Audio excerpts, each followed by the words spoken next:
اعوذ باللہ السمیع العلیم من الشیطان الرجیم بسم اللہ الرحمن الرحیم واذکروا نعمت اللہ علیکم اذ ہم قوم ان یبسطوا الیکم ایدیہم فکف ایدیہم عنکم واتقوا اللہ وعلی اللہ فلیتوکل المؤمنون۔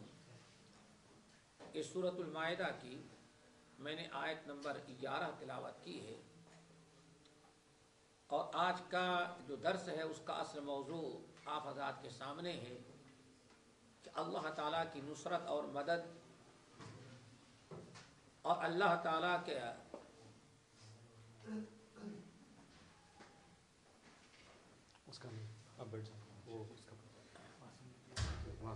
اللہ تعالیٰ کی نصرت اور مدد کا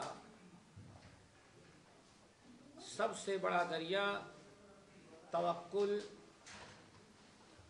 اور تقوی ہے۔ اللہ رب العالمین نے مومنوں سے اپنی مدد کا وعدہ کیا ہے۔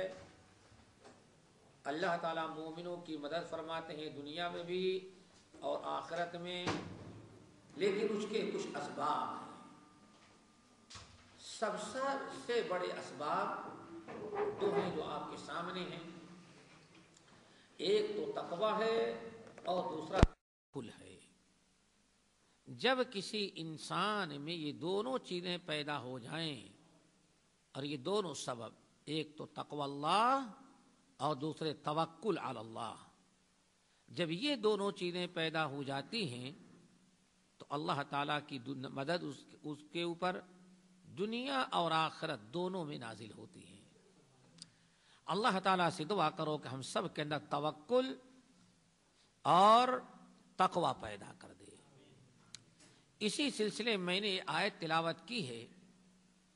اللہ رب العالمین نے فرمایا وَاذْكُرُوا نِعْمَتَ اللَّهِ عَلَيْكُمْ، اے لوگو مومنو تم اپنے اوپر اللہ تعالیٰ کے انعامات کو یاد کرو کہ اللہ نے تم پر کتنا کرم کیا، کتنا فضل کیا، اور خاص طور سے وہ انعام اذ ہم قوم ان یبسطوا الیکم، جبکہ کفار اور مشرکین کے کچھ لوگ اسلحہ لے کر کے تم پر حملہ کرنے کے لیے تیار تھے، اور وہ بالکل تمہارے اوپر قاتلانہ حملہ کر دیتے اور بالکل قریب پہنچ چکے تھے، لیکن فکف ایدیہم عنکم، اللہ تعالیٰ نے ان کے ہاتھوں کو تم سے روک لیا، ان کو اللہ تعالیٰ اسلحہ چلانے کی، تلوار چلانے کی توفیق نہیں دی۔ فکف ایدیہم عنکم، اللہ تعالیٰ نے ان کے ہاتھوں کو تم سے روک لیا، آگے بڑھ ہی نہیں سکے۔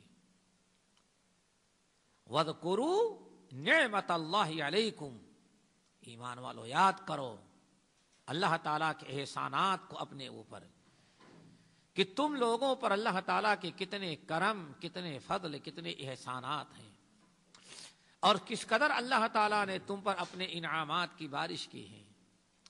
انہی میں سے ایک واقعہ، اور انہی میں سے وہ عظیم الشان واقعہ بھی یاد کرو، جبکہ دشمنوں کی، کفار اور مشرکین کی ایک ٹیم، ایک گروہ تم پر قاتلانہ حملہ کرنے کے لیے تیار تھی، اور قریب تھا کہ وہ تلوار تمہارے گردن پر چلا دیں، لیکن فکف ایدیہم عنکم، اللہ تعالیٰ نے ان کو جام کر دیا، ان کے ہاتھ اسلحہ استعمال ہی نہ کر سکے، اتنا موقع ہی اللہ نے ان کو نہیں دیا، اور تم ان کے شر سے اور وار سے محفوظ رہ گئے۔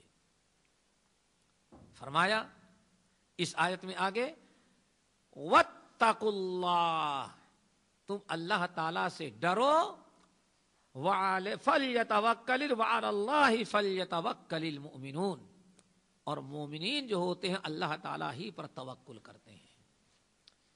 اس آیت میں الہ العالمین نے کس قدر واضح کر دیا کہ دشمنوں کے مقابلے میں، مشکلات اور پریشانیوں کے موقع پر، غیر اقوام کے مقابلے میں اللہ تعالیٰ تمہاری مدد کرتے رہے ہیں اور قیامت تک کرتے رہیں گے.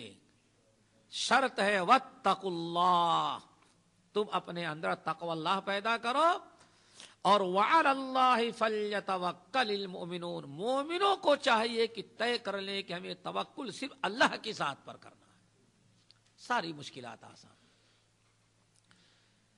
حدیثوں کے اندر آتا ہے، یہ آیت جو نازل ہوئی ہے بخاری کی روایت ہے.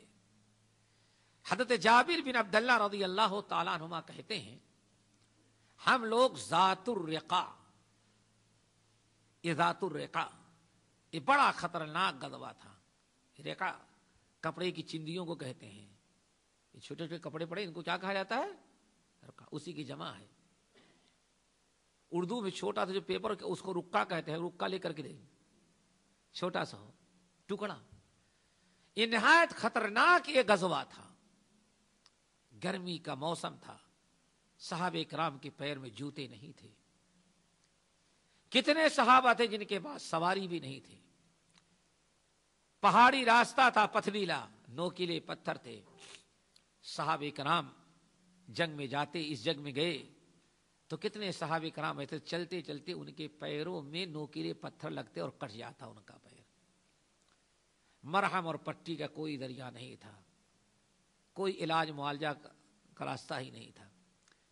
تو صحابہ کرام جب دیکھتے کہ زخم ہو گیا ہے، پیر کٹ گیا ہے، ایک ہی راستہ تھا، کہیں کپڑے کی چندیاں لیتے، اس کو جلا کر کے فوراً راکھ بنا کر کے زخم میں ڈال لیتے تھے. یہ بڑا تکلیف دہ غزوہ تھا، اس لیے اس غزوے کا نام ذات الرقاع ہے، چندیوں والا غزوہ.